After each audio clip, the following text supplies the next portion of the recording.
favor nuestro, nos habrían tragado. Esta es la historia de un hombre que no pasó de largo.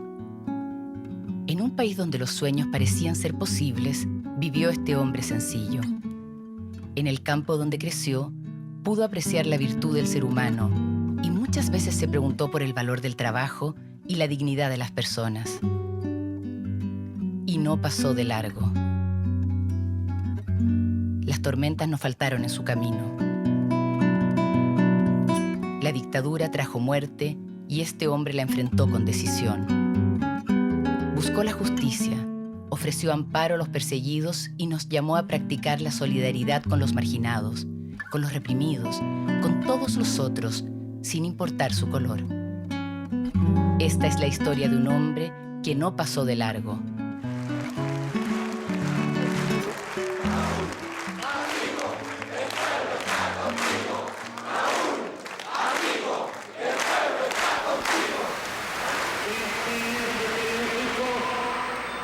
Mi humilde legado. He trabajado más de 50 años sirviendo al Señor en su iglesia.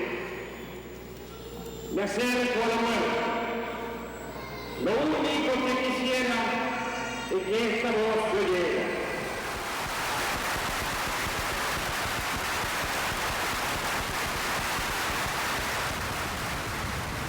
¿Quiénes se acuerdan hoy de esta historia? ¿Dónde están los rastros de Raúl, el cardenal del pueblo?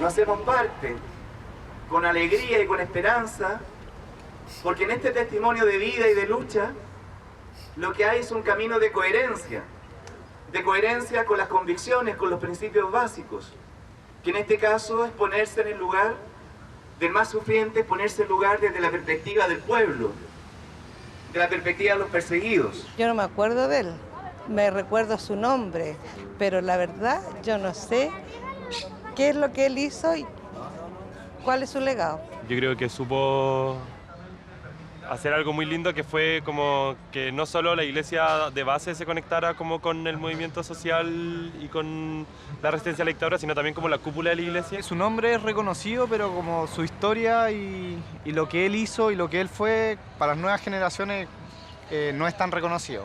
Hoy día los pastores no están mucho con la gente que sufre. Fue el revés de la medalla. Yo que no lo creía, lo creía uno de los sacerdotes pitucos, digamos, francamente. Pero era todo lo contrario. Como nos acogieron, también acogieron el dolor. O sea, al que perseguían, al que desaparecían, todo. Íbamos a parar allá a la Plaza de Armas, a la vicaría, a buscar algo, alguna respuesta. Raúl Silva Enrique es un santo.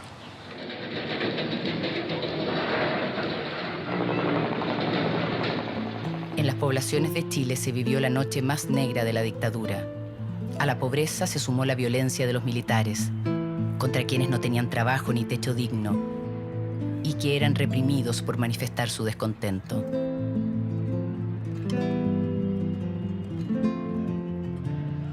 La falta de justicia era absoluta. No había amparo para miles de perseguidos.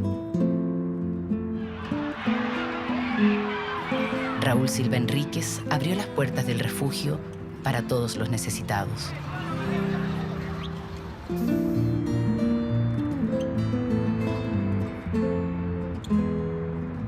Me parece que como han muerto tantos, que mueren sacerdotes, también está bueno.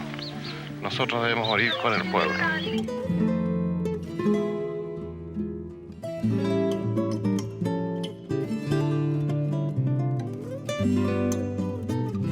Bueno, la razón que me acerqué a la vicaría es la razón por la que se creó la vicaría, para proteger a los que estaban siendo perseguidos, a los que estaban sufriendo ante una dictadura tan cruel.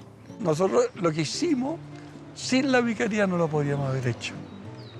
Y yo creo que al revés, ellos tampoco podían haber recibido aquello si no había toda esta cura, monja y laico en las periferias, que eran con quienes tomaban contacto los partidos, los perseguidos, los atropellados.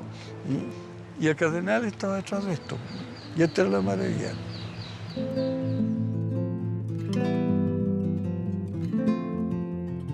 Nos avisaron por teléfono que a él lo habían detenido en la madrugada del día 12 de mayo de 1976. Fue la primera vez que mi madre escuchaba que había que dirigirse a la Vicaría de la Solidaridad. Así que en ese momento mi madre sale con mi hermano a buscar este lugar y lo encuentra que está ubicado en la Plaza de Armas y que ahí fue atendida por un abogado que tienen que volver al día siguiente para poder presentar un recurso de amparo.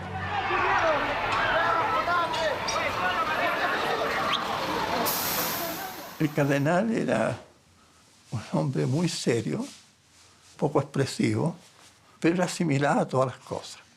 Y después llegaba la misa en la catedral del día domingo, y yo no lo escuchaba hablar. Y era un hombre con una fuerza extraordinaria.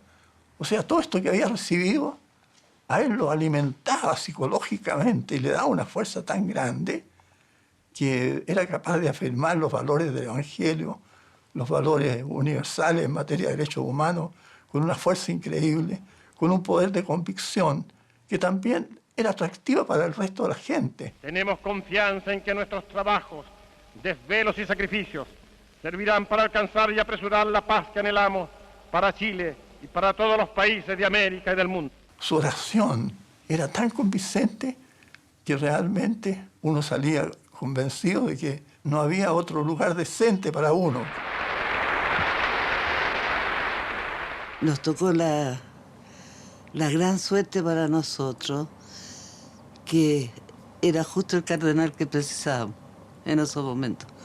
Porque hay cardenales y cardenales, hay papa y papa, hay sacerdote y sacerdote, ¿no? En él tuvimos un pastor que realmente abrió su conciencia al grito de los derechos humanos y de los pobres, y así fue fiel a Jesús. Y eso, con todas las limitaciones que lo puede haber hecho, eso es lo que lo hace ser lo que significa para los pobres el cardenal. Ellos lo sienten que es su pastor, su cardenal, el que los entendió, el que los acompañó, el que denunció los atropellos. Eso basta. A mí no me interesa otra recomendación que la de los pobres.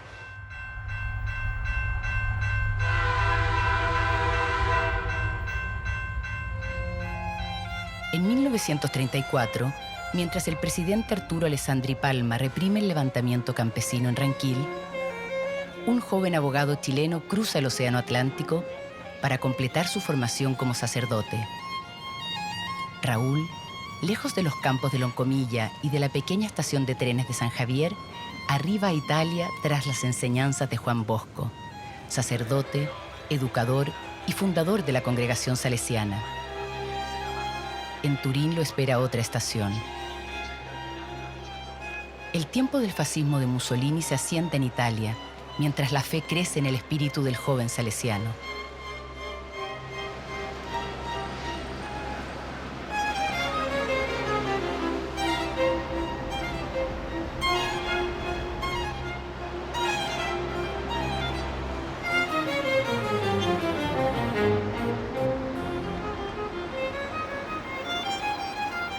Fue primero, además de cristiano, evidentemente, fue salesiano de Don Bosco, como soy yo. Nosotros creemos profundamente que la educación permite transformar las sociedades. La educación es un arte, es el arte de llegar a ser personas plenamente humanas, con una madurez de conciencia. Desde este punto de vista, como digo, por su sensibilidad de abogado, como su sensibilidad de pastor, de sacerdote y de salesiano, creo que ha sido una persona que ha creído siempre realmente en el bien común y por lo tanto en un sistema que pueda garantizarlo. Creer en los jóvenes significa emplear los medios que tenemos en favor de ellos, como son especialmente la educación. En Turín completa sus estudios de doctorado en Teología y Derecho Canónico, y antes de volver a Chile es ordenado sacerdote en Italia. El joven Raúl decide consagrar su servicio desde la Iglesia hacia los más necesitados. Un hombre de acción está por entrar en la escena social chilena. Caritas Christi urgenos. Esa es una frase tomada de una carta de San Pablo en que dice: el amor de Cristo por la gente nos urge que nosotros hagamos lo mismo. Nos urge ayudar al desvalido, al desamparado, al campesino sin tierra ni previsión ni futuro, al niño abandonado, al joven que necesita formación, al trabajador al que no se le respetan sus derechos, a los sin casa. La pobreza que vive Chile por el impacto de la Gran Depresión se mantiene hasta fines de los años 30. Las exportaciones de salitre y cobre llegan a sus mínimos históricos con consecuencias directas sobre la clase trabajadora. Frente a esta cruda realidad, Raúl Silva Enríquez responde con gestos precisos: educación, emprendimiento y acción. No era tanto hablar, sino que hacer y hacer las cosas para que demuestran. Tenía esa cosa que yo también tengo muchas veces: uno no es lo que dice, es lo que hace. Inventó el Unicop, por ejemplo, la cooperativa de consumo, todo, cooperativa de verdad, no así de negocio, ¿te fijas? Pero también con los pies en la tierra dice, bueno, ¿dónde hay los fondos para hacer esto? Y se la ingeniaba, igual que Don Bosco. Buscando por aquí y por acá. Él comenzó con las rifas. Mi mamá le ayudaba porque él traía unos autos importados, unos autos de Estados Unidos, autos que en Chile no existían, y los rifaba. Bueno, a mí me tocó acompañarlo en algunos viajes en que pasábamos el platillo, que él tuvo la virtud también de ver el mundo obrero campesino y el mundo de los trabajadores y su inclusión en la universidad a través del DUOC. Fue una persona que nunca se negó la posibilidad de soñar. Las huellas de la obra del padre salesiano llegan hasta la Santa Sede. Raúl Silva Enríquez se destaca entre los sacerdotes emergentes gracias a su eficiente gestión en organizaciones sociales, como el Instituto de la Vivienda Ínvica y Cáritas Chile. Bueno, mi primer trabajo lo realicé en Invica, que era el Instituto de Viviendas de Cáritas, que lo creó él. La visión que él tuvo de crear esas instituciones a mí me sorprende hasta el día de hoy.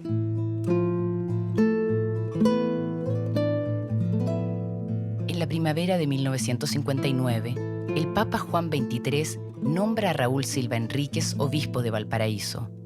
La caridad de Cristo nos urge, se imprime en su escudo de batalla, por la justicia y la igualdad. Que se dio cuenta que había 5 caletas de pescadores artesanales en la diócesis, ¿no? Las que existen todavía. Y entonces me dijo, oye, a mí me gustaría visitar las caletas para ver qué piensa esta gente. Y yo quiero que me acompañe. Siempre íbamos los dos juntos, ¿no? Y él tenía una forma también de conversar, de hablar. Parecía que no sabía nada. Entonces la gente se sentía en confianza, ¿no? Y las escuchaba en verdad. No para rebatir ni nada, sino que para recibir más bien, ¿no? Era una virtud que se podría destacar bien. Sabía escuchar, ¿no? Y eso salía en las predicaciones. He querido llegar hasta vosotros por primero, es decir, la primera ciudad de mi tierra a la cual he prometido venir y a la cual visito sois vosotros. Creo que teníais derecho, porque si hay una ciudad que me haya robado a mí el corazón, que me haya sentido en ella como hijo genuino de esta tierra, si hay un lugar donde yo haya vivido por entero con serenidad y tranquilidad, dedicado a mis labores de pastor, dedicado a mis labores de obispo para cuidar de las almas, si hay una ciudad, repito, en que yo haya podido desempeñar todas estas funciones con inmenso agrado de mi espíritu, con gran consolación de él, esa ciudad es Valparaíso. 1960. La peor catástrofe de la historia sacude al país. Raúl, el entonces obispo de Valparaíso, decide partir hacia Europa para buscar ayuda a través de Cáritas. Llega hasta el Vaticano, donde se encuentra por primera vez con el Papa. Monseñor Tácoli anuncia, ¿no es cierto?, Radulfus Episcopus Vallis Paradisi, o sea, Raúl Silva, obispo del Valle del Paraíso. ¿Ya? En latín, Vallis Paradisi, el Valle del Paraíso, Valparaíso. Y el Papa, que era muy espontáneo, ahí le dice, llegó aquí el obispo del Paraíso y yo apenas soy vicario de Cristo acá en Roma, le decía, ¿ya? O sea, era un hombre que inmediatamente imponía un clima, digamos, de mucha cordialidad y cercanía. En 1958 muere el primer cardenal chileno de la historia, José María Caro. Este hecho trágico marca la aparición de Raúl Silva Enríquez en la primera línea de la Iglesia.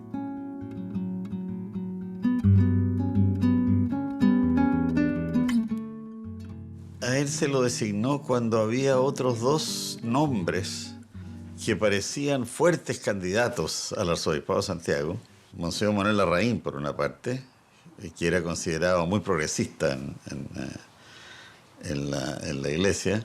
Y más bien la gente más conservadora apoyaba a Raúl Silva Enríquez, digamos, configuraciones eclesiásticas al respecto. Bueno, y para que vea usted cómo la vida mostró absolutamente, digamos, otra cosa. Rápidamente, él mostró que no era lo que muchos creíamos que era. Jorge Alessandri se jugó por el cardenal Silva Enríquez. Y le gustaba el cardenal Silva Enríquez por muchas razones, pero entre otras porque lo encontraba un muy buen empresario. El cardenal Silva Enríquez sabía manejar plata, sabía pasar el platillo, había construido muchísimas iglesias en Valparaíso, en su diócesis. Tenía buena relación con los empresarios. Y el cardenal, la verdad, que era un hombre de Dios, un hombre muy apolítico. En el primer consistorio que hizo el Papa Juan XXIII para nombrar nuevos cardenales, don Raúl ya estaba en Santiago como arzobispo de Santiago y fue hecho cardenal al poco tiempo del fondo del siglo 62. Ya él hicieron obispo en Valparaíso el 59, o sea, en 3 años de un desconocido padre Silva, que se le conocía en Chile principalmente por Cáritas. Era después el cardenal Raúl Silva Enríquez.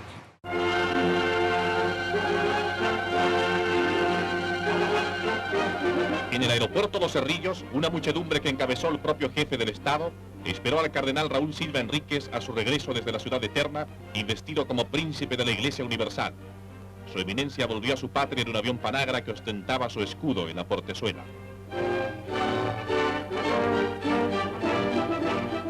El cardenal respondió el primer saludo de su pueblo y abrazó al presidente Alessandri en el emotivo saludo oficial de bienvenida.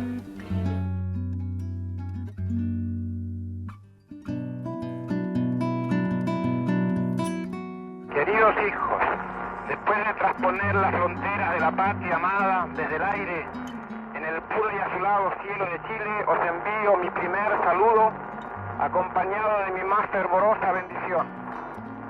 Que ella sea prenda de justicia y de paz, que ella sea exhortación y orden a trabajar incansablemente por el reinado de la justicia y el advenimiento de la paz en nuestro querido Chile. El Señor, que el cardenal de Chile sea siempre el cardenal de los humildes y siempre se recuerde que su misión, como la de Cristo, consiste en anunciar a los pobres la buena nueva del reino de Dios. Que su servicio sea nuestra única ambición y nuestro más preciado galardón. Que Que Dios os bendiga como os bendigo yo.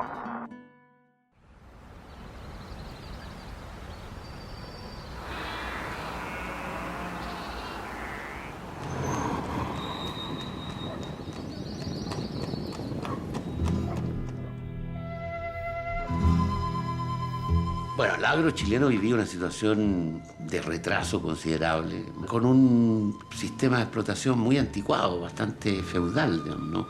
Con muchas tierras no cultivadas y con escasísima tecnología.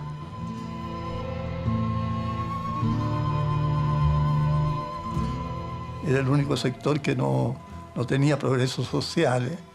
Los demás tenían jornada de trabajo, los campesinos no tenían jornada de trabajo, los demás tenían asignación familiar, no tenían asignación familiar, etcétera, no gozaban de ningún derecho. Y especialmente no tenían el derecho de sindicalizarse.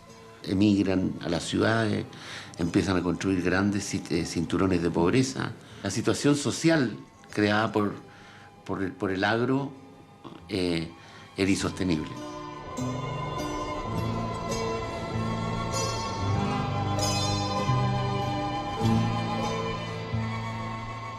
Estamos en la cooperativa campesina Los Silos, creada por el cardenal Raúl Silva Enrique en el año 1962, que hizo la reforma agraria de la iglesia.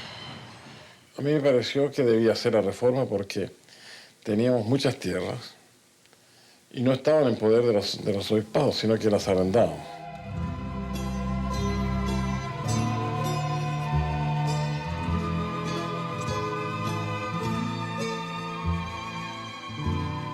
Entonces nosotros estábamos predicando el que debía estar en mejores condiciones y no lo hacíamos.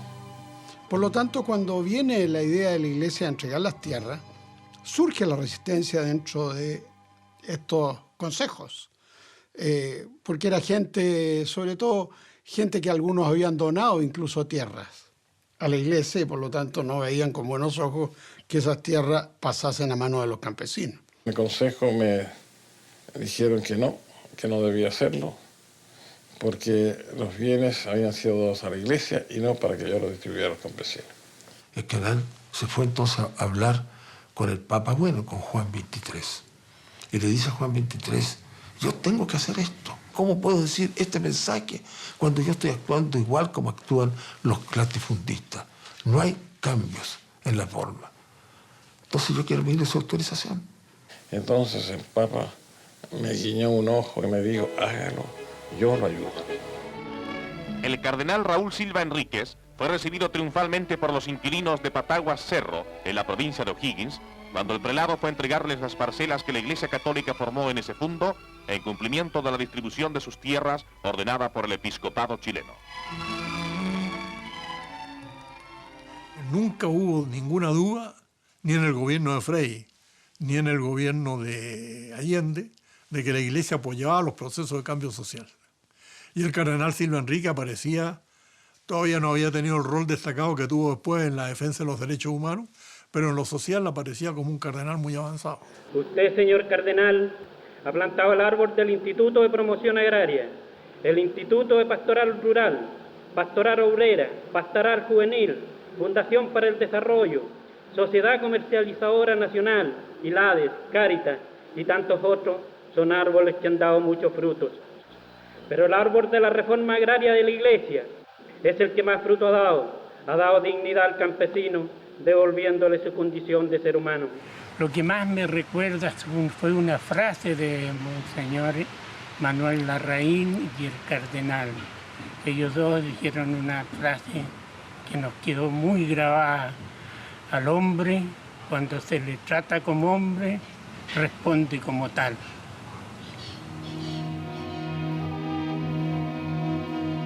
Los años 60 irrumpen con fuerza y los movimientos sociales demandan reformas en todo el mundo. En Latinoamérica, la revolución cubana remece las estructuras del capitalismo. Soplan vientos de cambio y la Iglesia parece escuchar los gritos de la calle.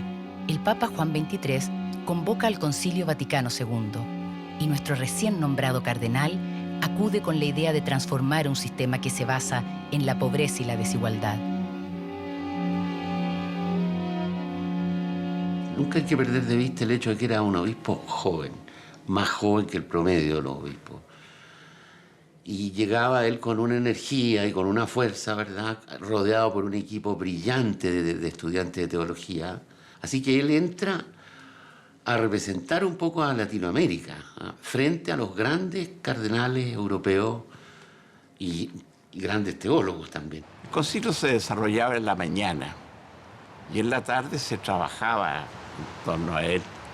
Y la oficina del cardenal Silva estaba siempre llena los días en la tarde de entrevistas que daba a cardenales europeos, a los teólogos europeos. Era un desfile impresionante de gente. Expresamente el concilio insistió que la Iglesia debía salir de su estrechez para servir a la sociedad, abrir las puertas y discernir lo que se llamaba los signos de los tiempos, ver dónde Dios estaba llamando. Y el cardenal fue uno de los principales de que la verdad no tiene derecho, porque los derechos son propios de las personas, no de las ideas. Y por lo tanto, ¿no es cierto?, todo ser humano tenía derecho a adherir libremente a lo que en su conciencia consideraba que fuera verdadero, aunque objetivamente fuera erróneo.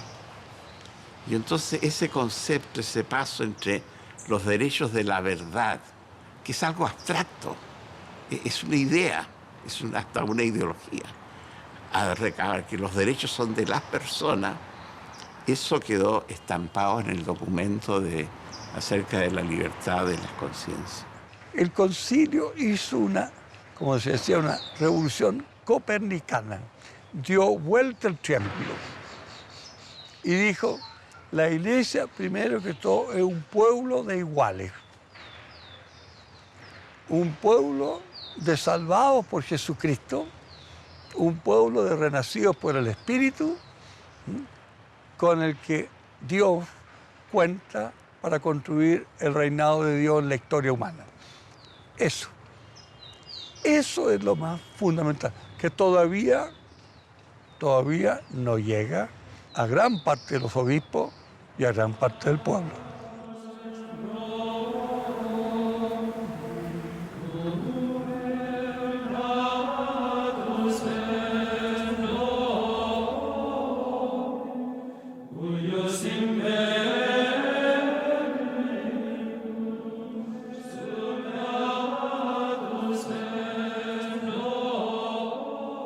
La toma de la Universidad Católica le imprimió carácter, por llamar así, a todas las tomas. Yo creo que sin la toma de la Universidad Católica, probablemente las otras tomas podrían haber sido consideradas más políticas. Y la toma de la Universidad Católica supo expresar un estado de ánimo de una generación.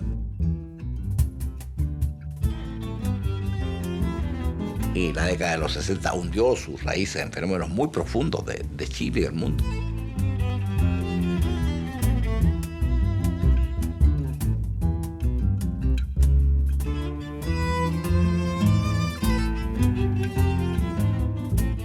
Las demandas del movimiento estudiantil por mayor democracia al interior de la Universidad Católica partían por el rechazo de la tradición vaticana de nombrar obispos en la rectoría del plantel. Alfredo Silva Santiago, arzobispo de Concepción, había sido designado en 1953. El cardenal Silva Enríquez, con el respaldo del Concilio Vaticano II, toma decisiones frente a la crisis. Miguel Ángel Solar va y le dice al cardenal, bueno, nosotros no podemos seguir en esta toma. Entonces, si usted está de acuerdo en nosotros en esos dos puntos, le pediríamos una lista de los posibles rectores que a usted le gustaría que asumieran. Y el cardenal hizo su lista. Y en esa lista había, lo que yo recuerdo, como 3 o 4 teólogos, y había algunos personajes como Máximo Pacheco, por ejemplo, como Willy Tayde, que en esa época era considerado más de izquierda, posibles demócratas cristianos, que al cardenal no dejaban de interesarle, como si rechazaban o los alumnos no aceptaban a estos teólogos que él estaba poniendo en primer lugar. Y el último de esa lista, y deben haber sido unos 7, se me ocurre, 7 u 8, estaba Fernando Castillo Velasco. Se democratiza la universidad, se genera un consejo superior completamente expresivo de los estamentos de la universidad, de sus profesores, sus estudiantes. Y el cardenal va a jugar un papel, a mi juicio, muy importante en darle legitimidad desde el punto de vista de la Iglesia al planteamiento que hacían los estudiantes. Fue el modelo de lo que debía ser una reforma. Somos los herederos legítimos de los padres de la patria y juntos haremos la segunda independencia, la independencia económica de Chile. Y ustedes son los actores fundamentales del gran cambio revolucionario histórico que Chile enfrenta y que nadie impedirá que vamos a ejecutar y realizar.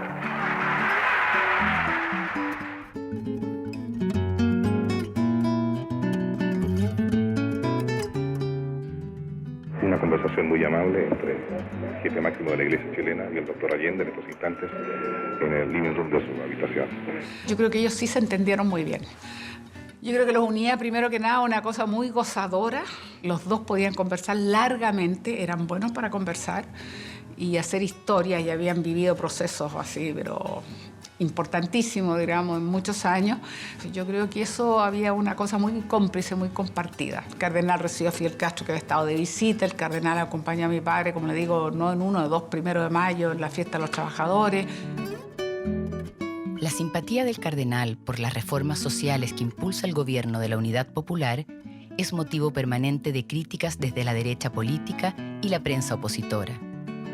Raúl Silva Enríquez es llamado con ironía el cardenal rojo, a pesar de que sus propias ideas progresistas denotan fuertes diferencias ideológicas con el socialismo de Salvador Allende. El mensaje cristiano está más cerca del socialismo que del capitalismo.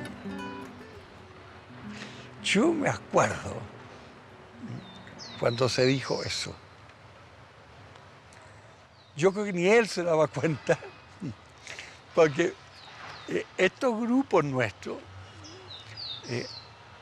que como te digo, eran grupos, yo lo llamaría desde luego en comunión de iglesia, o sea, queríamos servir al mismo Cristo, que nos sentíamos en la misma tradición del pueblo de Dios, nos sentíamos en la sintonía del Vaticano II, pero en las concreciones históricas y políticas, ahí empezaban las diferencias. Nosotros, con algunos jóvenes, convencimos, por ejemplo, a don Raúl, que tenía que ir a la concentración de los trabajadores el 1 de mayo en la Alameda, que se hizo en la Plaza Bulnes, y que fue, y él había pedido hablar, y no dejar, entonces le escribió una carta, un mensaje que se leyó, que después lo criticaron mucho. También tuvimos un poco detrás cuando recibió a Fidel Castro, y además el cardenal era muy hábil. Cuando lo criticaban, sí, lo recibí, pero lo mandé con 300 Biblias a Cuba, dijo. O sea, porque fueron las primeras Biblias que entraron a Cuba en esos años. Cuando viene esta elección única de un proyecto socialista por vía democrática, un grupo de curas, sobre todo que estamos en las periferias, dijimos, ahora tenemos que vaciar el contenido del Evangelio y la tarea pastoral de la Iglesia en un proyecto socialista. Había sacerdotes que apoyaban y otros sacerdotes, sobre todo los obispos, para ellos era condenable toda adhesión al socialismo. El cardenal tenía también sus problemas por la toma de la catedral. En agosto de 1968, por primera vez un papa viaja a Latinoamérica. Paulo VI lidera la Conferencia Episcopal de Medellín, donde se debate la promoción del hombre y la pastoral popular.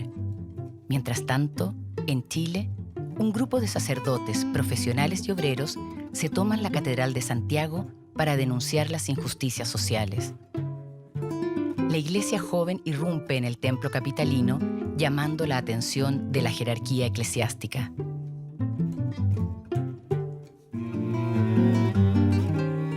El cardenal era un político, vuelvo a repetir. Estaba muy bien todos los cambios en la sociedad, pero nada que afectara a la integridad de la iglesia que él dirigía. Yo creo que cualquier idea de que el cardenal fue simpatizante, que los toleró, es totalmente equivocada, totalmente equivocada. Cuando los cristianos por el socialismo lo invitaron a patrocinar el primer encuentro latinoamericano de cristianos por el socialismo en el año 1971, responde a la invitación que le hiciera el padre jesuita Gonzalo Arroyo de la siguiente manera. He estudiado prolijamente el documento de trabajo, llegando a la convicción de que ustedes harán una reunión política con el deseo de lanzar a la Iglesia y a los cristianos en la lucha en pro del marxismo y de la revolución marxista en América Latina. Perdóneme que no pueda acceder a su petición y le ruego borrar definitivamente mi nombre de los posibles patrocinadores de este encuentro. Me parece que su acción es destructora de la Iglesia. Perdóneme, mi querido amigo, la franqueza. Usted conoce mi carácter y mi manera de orar. No me mueve ningún otro interés.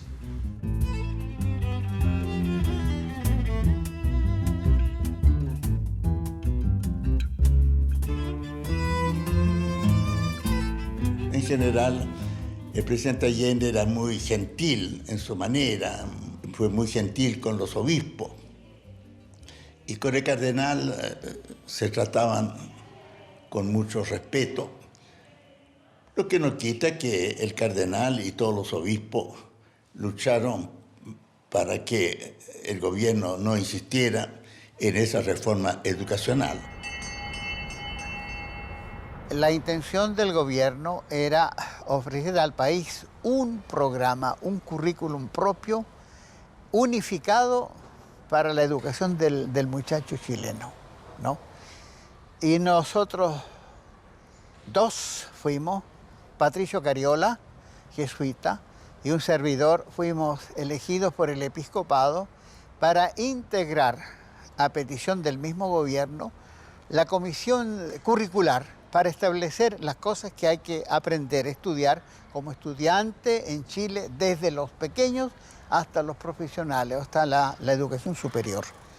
Estuvimos allí más de un año y medio, cuando nos dimos cuenta, con Cariola, que era un juego muy peligroso desde el punto de vista educativo, porque había otra comisión que no pasaba por la comisión oficial establecida por el presidente, sino había una comisión lateral que trataba de influir y de insistir en los postulados, especialmente de tipo marxista, para que la educación del chileno tuviera un solo patrón, el patrón marxista. Bueno, todo esto lo escuchamos, lo aprendimos, lo discutimos, al final vimos que era casi imposible abrir esta posibilidad de ser mucho más ecléctico en la formación de los chilenos. 1973. El clima de tensión crece día a día. Raúl Silva Enríquez tiene olfato político y sabe que un quiebre institucional es el peor camino posible para el país y su gente.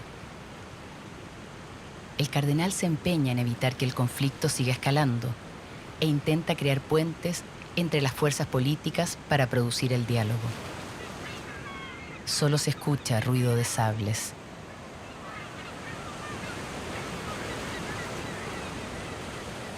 Él no quería el enfrentamiento de chilenos contra chilenos.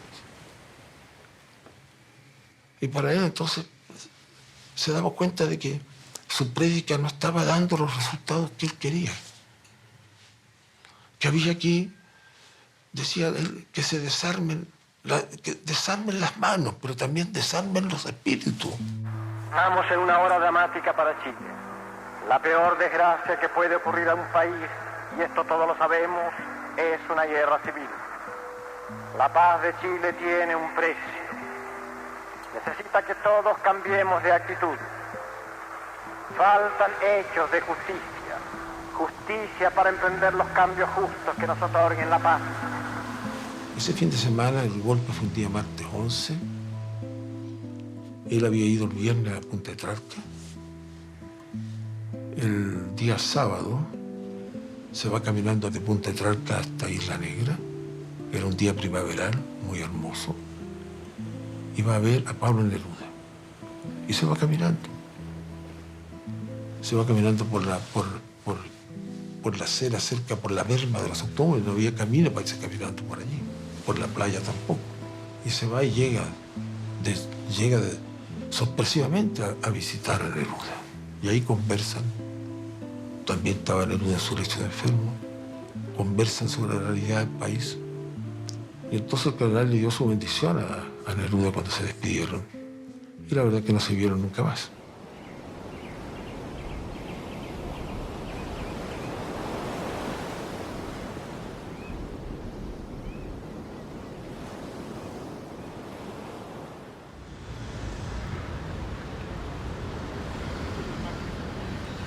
Pedimos respeto por los caídos en la lucha y en primer lugar porque fue hasta el martes 11 de septiembre presidente de la República.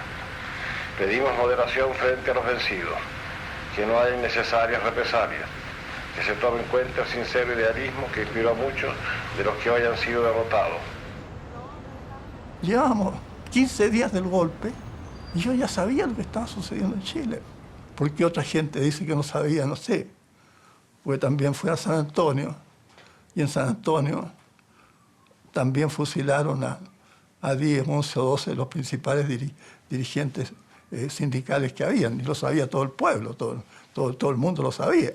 Ahora que la gente tenía miedo y prefería no hablar de estas cosas, pero indudablemente no había que ser muy informado para darse cuenta de lo que estaba sucediendo en Chile.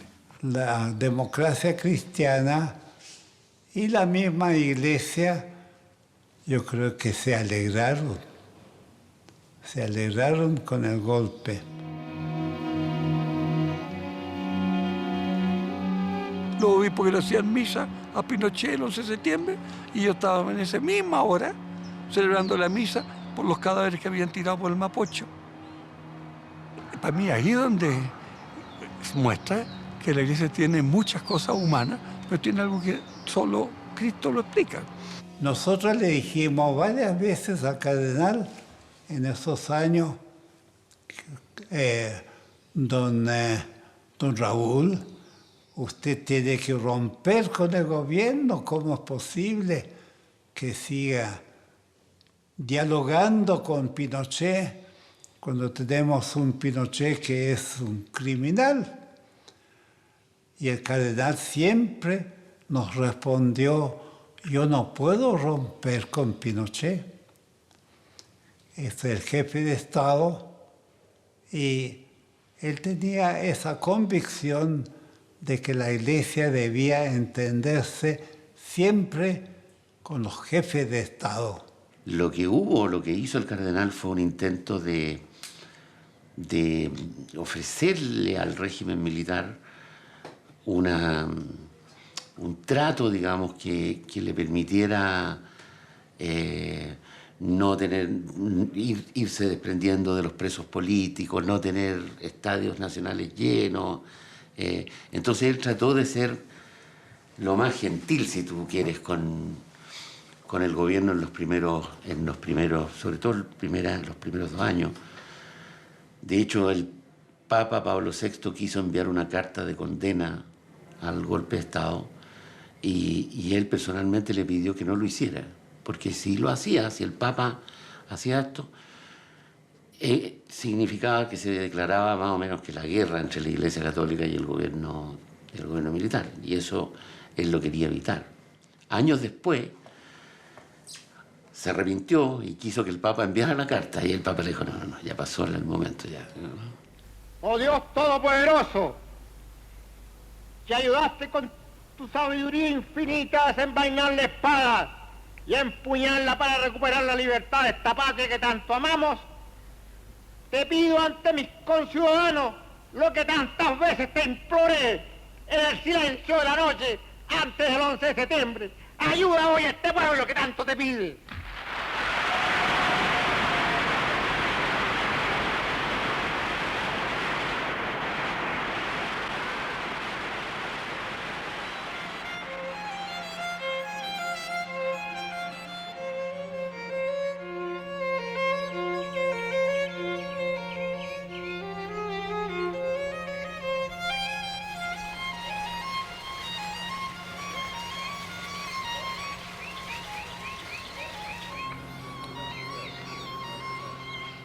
Yo tenía 6 meses de edad cuando me tomaron detenido junto a mi madre, mi tía Isabel, mi prima Viviana, que tenía 9 años de edad, mi abuelo Ofelia, el tío Guillermo, el abuelo Alberto, la tía Mónica.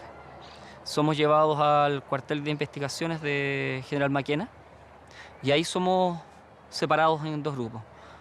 Los que vivimos y los que fueron traídos a este lugar, a Villa Grimaldi, y donde fueron asesinados en la noche del 18 al 19 de noviembre, definida por los sobrevivientes de este lugar como la noche más oscura, la noche más terrible que se vivió en este lugar horrible.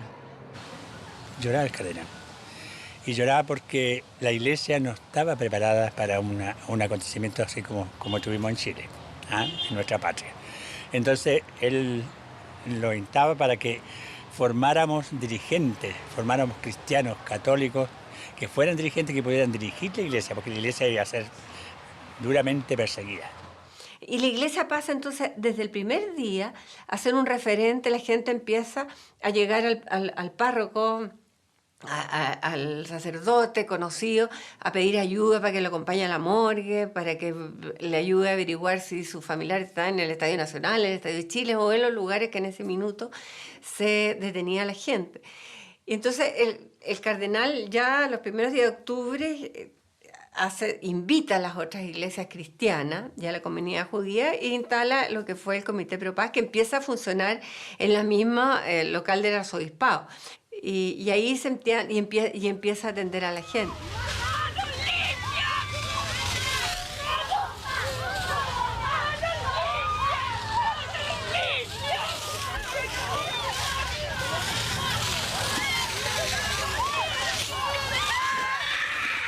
Hay que imaginarse lo que podía ser tener una oficina perdida por ahí, por Almirante Barroso, rodeada por la DINA, digamos, y a punto de ser asaltada, con tipos refugiados adentro. Hay que pensar que estamos hablando del año 74, 75, que son los años más duros de la represión, son los años de amplio predominio de la DINA, con aparatos de seguridad que están, pero lanzados como sin freno, digamos. No hay nadie que se oponga a ello, todavía no hay abogados organizados, no hay nada de eso, ¿no? Por lo tanto, crear un organismo así era un verdadero atrevimiento. Las abuelas, las madres, las hermanas, esposas, las mujeres valientes de este país, las mujeres que son el verdadero soporte moral de nuestra nación, que claman justicia, que van a tribunales, al CENDET, al Ministerio de Justicia, van a todas partes, van a los centros de detención clandestina, llegan golpeando la puerta pidiendo por sus esposos, por sus hijos, por sus padres. Y la única instancia que acoge todas estas denuncias que llegan por cientos y por miles en el país es primero el Comité Pro Paz y después la Vicaría de la Solidaridad. Y entonces ahí vino la disolución. Y entonces él toma una decisión acompañado de sus vicarios y de sus curas que lo asesoran, que consiste en, bueno, si nos vamos a hacer cargo de esto, nos hacemos cargo con todo. O sea, esto es la iglesia, esto es un órgano de la iglesia, o sea, una vicaría. Vicario es el representante del obispo, ¿no? Por lo tanto, es el sustituto del obispo en caso de ausencia. Por lo tanto, esto va a tener casi el nivel de la vicepresidencia de la República. Y además lo vamos a poner al lado de la catedral para que quede claro, digamos, que en un edificio que es del arzobispado. Cuando era arzobispo de Santiago, yo creé la Vicaría de la Solidaridad precisamente por esto, porque preveía que iba a pasar una cantidad de cosas, como pasa en todos los movimientos violentos, en los países, en las revoluciones, etc. Y creía que era necesario darle a la gente perseguida un apoyo para que se defendiera de acuerdo con la ley. No se trataba de eludir la ley.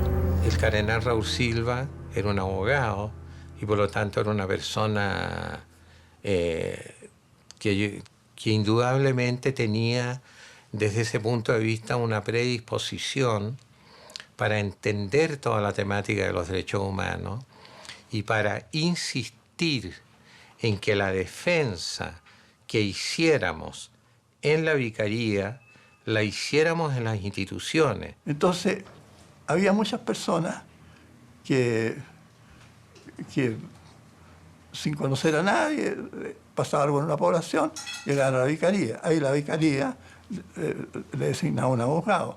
Entonces ellos tenían una experiencia muy, muy importante de lo que estaba pasando. Entonces ahí nos juntábamos todos. Entre el 29 de abril y el 30 de abril fueron detenidos dos de mi hijo, la señora de mi hijo, y más el bebé que ellos llevaban en brazos cuando venían de regreso a la casa. Y el otro día fue detenido mi esposo, Manuel.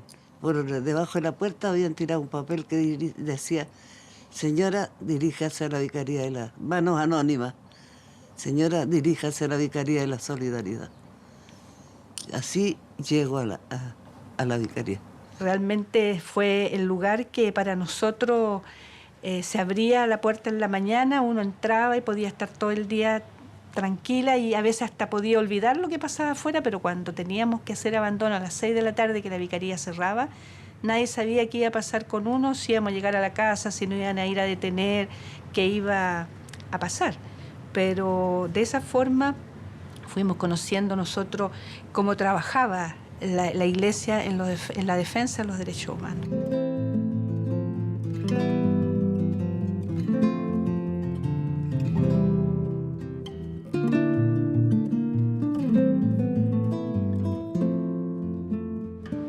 Yo le tengo un cariño ahora profundo a familias de detenidos desaparecidos. Cuando nos convidaron a unirnos a la huelga de ellos, yo pero ni dudé. ¿Cómo iba a dudar? Cuando era gente que estaba dispuesta a entregar su vida para que se supiera la verdad. Y yo era un servidor de Cristo que dio la vida por la verdad. ¿Cómo no me iba a unir ahí? Este es el programa Escucha Chile de Radio Moscú. Alrededor de 15 mujeres se encadenaron en las puertas de la sede de la Comisión Económica para América Latina, CEPAL, para exigir el esclarecimiento de la situación de sus familiares detenidos y desaparecidos. Y que otro que de repente sentíamos miedo, pensamos que no teníamos derecho a tener miedo, porque el cardenal lo que hacía es que con su manera de conectarse con la gente, con su discurso, su oración, era tan convincente que realmente uno salía convencido de que no había otro lugar decente para uno, que sabía la verdad y que seguir trabajando en la causa en que ya estaba trabajando. Nosotros no creemos, nosotros no aceptamos que la violencia homicida sea el motor de la historia. Rechazamos cualquier determinismo que pretendiera imponer al hombre la necesidad de matar a su hermano para ser más o mejor hombre. Debe ser posible, gritan nuestros jóvenes, vivir sin odiar, vivir sin matar. Proclamar la paz es para el cristiano anunciar a Cristo, que es nuestra paz. Hoy al mediodía falleció en el hospital militar don José Toá González, exministro del régimen marxista. El señor Toá se encontraba internado en tratamiento en el hospital militar, afectado de una fuerte depresión nerviosa con trastornos psicosomáticos, la que lo impulsó a poner fin a su vida colgándose del cuello en el closet de su habitación. Mi mamá siempre recordaba con mucha gratitud y también con mucha sorpresa el comportamiento que tuvo el cardenal cuando mi padre murió, porque ella le pidió que hiciera la misa con motivo de su entierro, y el cardenal recibió un llamado desde el gobierno diciéndole que él no podía hacer esa misa porque mi padre era un suicida. Y mi mamá le tocó presenciar una conversación en que él dijo: a mí no me consta que sea suicida, y si lo fuera, hay suicidas y suicidas. Y hizo igualmente la misa. A pesar de las amenazas que recibió, la hizo en la capilla que tenía en su casa. Ahí se hizo la misa en esa oportunidad y la ofició él mismo, a pesar de las advertencias que recibió del gobierno. Él escuchó, creyó y actuó. Hizo exactamente lo que había que hacer, no se pasó más allá ni más acá, pero su decisión fue importantísimo para el país. El padre Baeza, que es el vicario de Pastoral Obrera, nombrado por un arzobispo de Santiago que ya pasó, él me ha pedido que venga a hablarles a ustedes. Yo le dije, pero si estoy cojo y viejo. No me dijo, si usted no habla con las patas, así que venga hablando.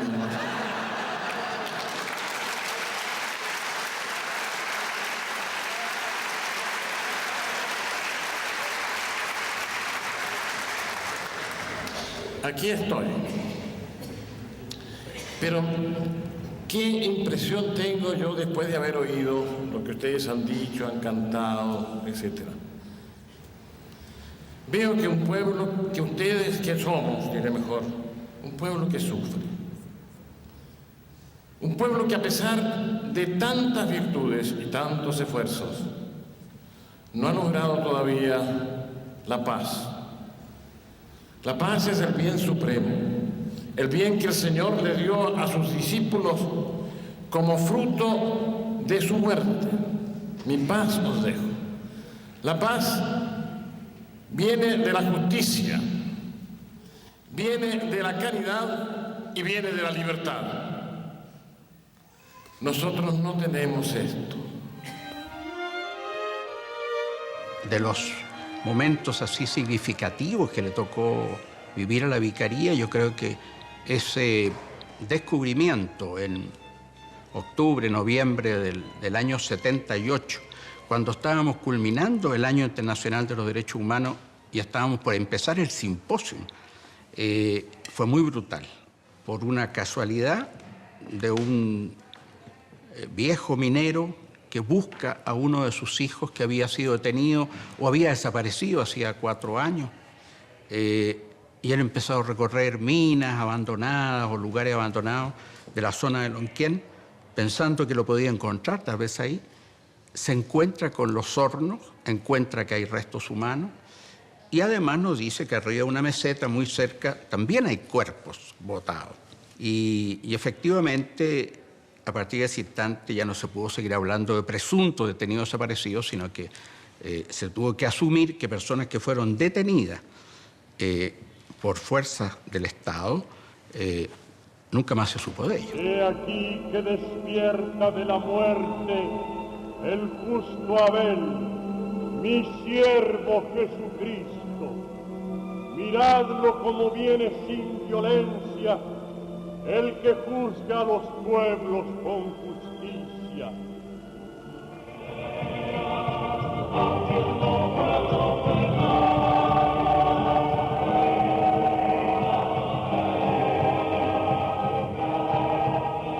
Pedimos de todo corazón a Cristo, Señor de la historia, que haga comprender a los hombres esta verdad y nos dé la fuerza de vivirla.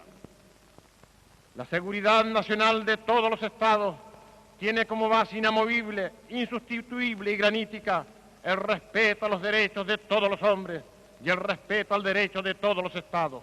Nunca la iglesia se vio más atochada de gente que en esos tiempos, porque él fue consecuente con lo que Dios sabía que había un pueblo sufriente y en la cual debiera estar, no podía dejar. O sea, él no pasó de largo. Él en su interior vio a Cristo crucificado. Así lo veo. Tendió la mano, alzó su voz, desafió amenazas y críticas para defender a los perseguidos durante la dictadura de Pinochet. Con ello incomodó, por cierto, al gobierno de la época, pero nos incomodó también a nosotros, a los que fuimos acogidos por su solidaridad. En medio de la oscuridad y los dolores de aquellos años, no sabíamos qué hacer ante tanta generosidad. La ayuda vino de donde no la esperábamos, de donde no teníamos cómo agradecerla, de donde muchos sentíamos no pertenecer.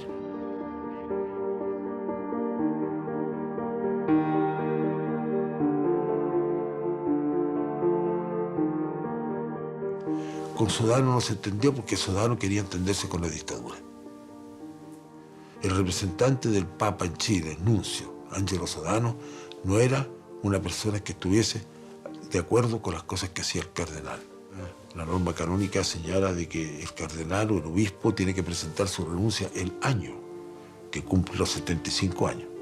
Él, el día que fue a entregar su renuncia, él habló con el Papa y yo tenía ese mismo día un almuerzo con él en las catacumbas de San Calixto, que hasta el día de hoy es regentado por los salesianos, y él estaba en ese momento alojado allí. Y ahí él me dice, con voz entristecida, me dice: yo creo de que mi renuncia la van a aceptar muy rápido.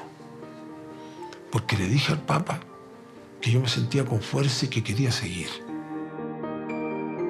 La opinión del obispo que se va siempre va a ser considerada. Fueron sus únicas palabras.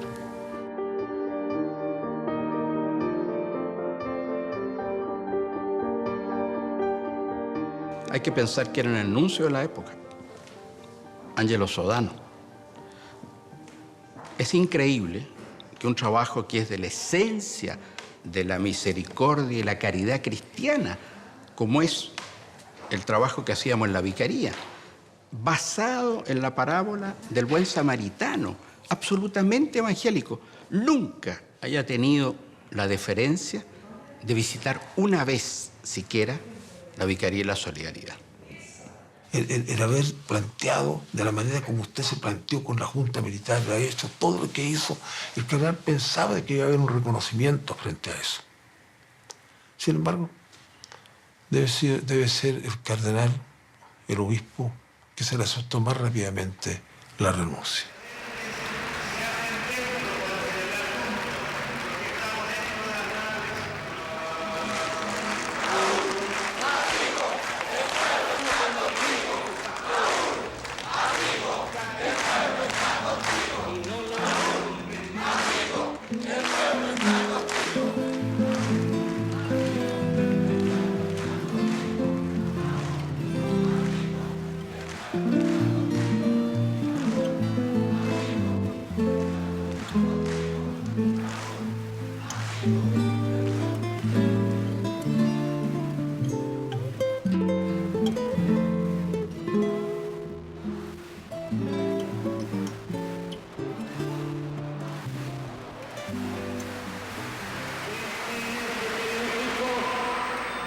Mi humilde legado. He trabajado más de 50 años sirviendo al Señor en su iglesia. Me acerco a la muerte. Lo único que quisiera es que esta voz se oyera y reconciliándonos todos construyéramos una patria mejor, una patria de hermanos. Así sea.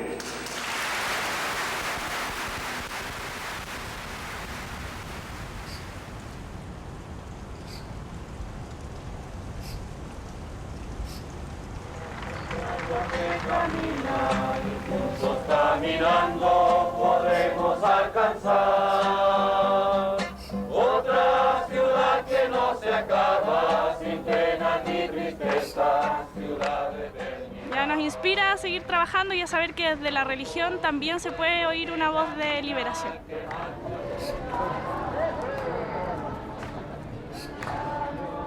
Creo que él se la jugó más que otro sacerdote.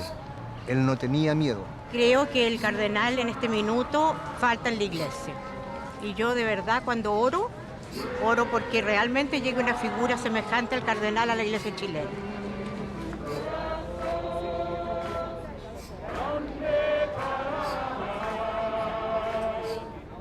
La iglesia debe ser la iglesia del pueblo, sin tanta jerarquía, sin tanta pomposidad.